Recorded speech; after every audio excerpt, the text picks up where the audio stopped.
கண்டம்பாக்கம் என்ற கிராமத்துல கண்டம்பாக்கம் ஏரி வந்து பொதுப்பணித்துறைக்கு சொந்தமான ஏரி. அந்த பொதுப்பணித்துறையில சொந்தமான ஏரி வந்து மீன் குத்தகைக்கு விட்டுறாங்க. மீன் குத்தகைக்கு விடும்போது அந்த தண்ணியை வந்து என்ன பண்றாங்கன்னா, அந்த பருவ காலத்துக்கு மழை டைம்ல வந்து பயிர் வைக்கிறதுக்கு திறக்க மாட்டாங்க.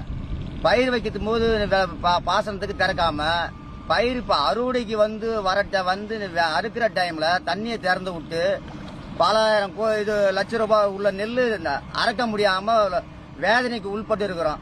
அதை விட்டு போனா நெல்லிச்சாத்திர அணைக்கட்டுல இருந்து தண்ணி ஆத்துல வந்துன்னு இருக்குது. வந்திருக்கு பார்த்து ஆழங்கால போகுது, மரபரம் வாய்க்கால போகுது.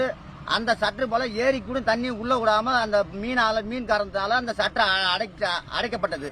இதெல்லாம் அந்த பொதுப்பணித்துறை மீன் குத்திய விடுற மாதிரி தடுக்கிறதுக்கு மாவட்ட ஆட்சியாளர் இந்த கண்டம்பாக்கம் பஞ்சாயத்துல இந்த ரொம்ப இது கொஞ்சம் நடவடிக்கை எடுக்கிற மாதிரி கேட்டுக்கொள்கிறேன் ஐயா.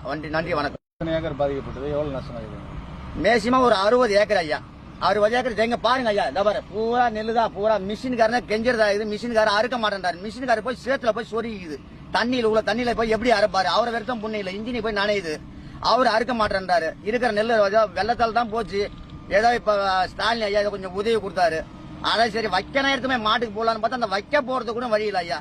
வேற வழி இந்த மாவட்ட ஆட்சியாளர் இந்த மீன் குத்தியை தடுக்கிற மாதிரி கேட்டுக்கொள்ள. கண்டம்பாக்கம் பொதுப்பணித்துறை ஏரி இந்த தண்ணியை பூரா மேலிருந்தும் உள்ள விட மாட்டாங்க. இருக்கிற தண்ணி இந்த அறுவடை காலத்துல தண்ணி திறந்து விட்டு தண்ணி பூரா நாசமாயிட்டு போச்சு நெல்லு பூரா. வணக்கம். விழுப்புரம் மாவட்டம் கண்டம்பாக்கம் ஏரியில வந்து பாத்தீங்கன்னா ஏரி பாசனத்துல வந்து பாத்தீங்கன்னா குறைஞ்சபட்சம் ஒரு 60 ஏக்கருக்கு மேல வந்து பாத்தீங்கன்னா விவசாயம் பண்ணிருந்தோம். விவசாயம் பயிர் டைம்ல வந்து பாத்தீங்கன்னா தண்ணீர் திறந்த விடல. விளைச்சல் டைம்ல வந்து பாத்தீங்கன்னா அறுவடை டைம்ல வந்து திறந்து விட்டுட்டாங்க. கிட்டத்தட்ட வந்து பாத்தீங்கன்னா முட்டிக்கு மேல தண்ணீர் வந்து அதிகமா விளைச்சல நாசம் பண்ணிக்குது. இந்த தண்ணீரால வந்து பாத்தீங்கன்னா நெல் அறுவடை இயந்திரங்கள் மூலமா வந்து பாத்தீங்கன்னா நெல் அறுவடையும் பண்ண முடியல. முடிஞ்ச வரைக்கும் வந்து பாத்தீங்கன்னா இந்த ஏரிகளில் குத்துவ விடுறதை வந்து பாத்தீங்கன்னா தடுக்கணும். இந்த குத்துவ விடுறதுனாலதான் வந்து பாத்தீங்கன்னா மீன் பிடிக்கிறதுக்காக விளைச்சல் அறுவடை டைம்ல வரக்குள்ள வந்து பாத்தீங்கன்னா தண்ணீரை திறந்து விட்டுறாங்க. அதே விவசாயம் பண்ண பயிர் வைக்கக்குள்ள வந்து பாத்தீங்கன்னா தண்ணீர் திறக்க மாட்டாங்க. இந்த தண்ணீர் திறந்ததுனால வந்து பாத்தீங்கன்னா ஃபுல்லாவே வந்து பாத்தீங்கன்னா எங்களால நெல்லை அறுத்து எடுத்துட்டு போக முடியல. வந்து மிஷின்காரங்க பார்த்தாலுமே இந்த பின்னாடி இருக்கிற விளைச்சலை பார்த்து நான் அறுத்து கொடுக்க முடியாதுன்னு சொல்றாங்க.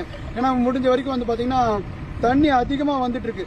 PNW உள்ள கண்ட்ரோல் உள்ள இந்த ஏரிகள்ல முடிஞ்ச வரையில் வந்து பாத்தீங்கன்னா விழுப்புரம் மாவட்டம் அனைத்து ஏரிகளிலுமே வந்து பாத்தீங்கன்னா இந்த மீன் குத்துவன்றதை வந்து விடக்கூடாது. ஏரி பாசனம் வந்து பாத்தீங்கன்னா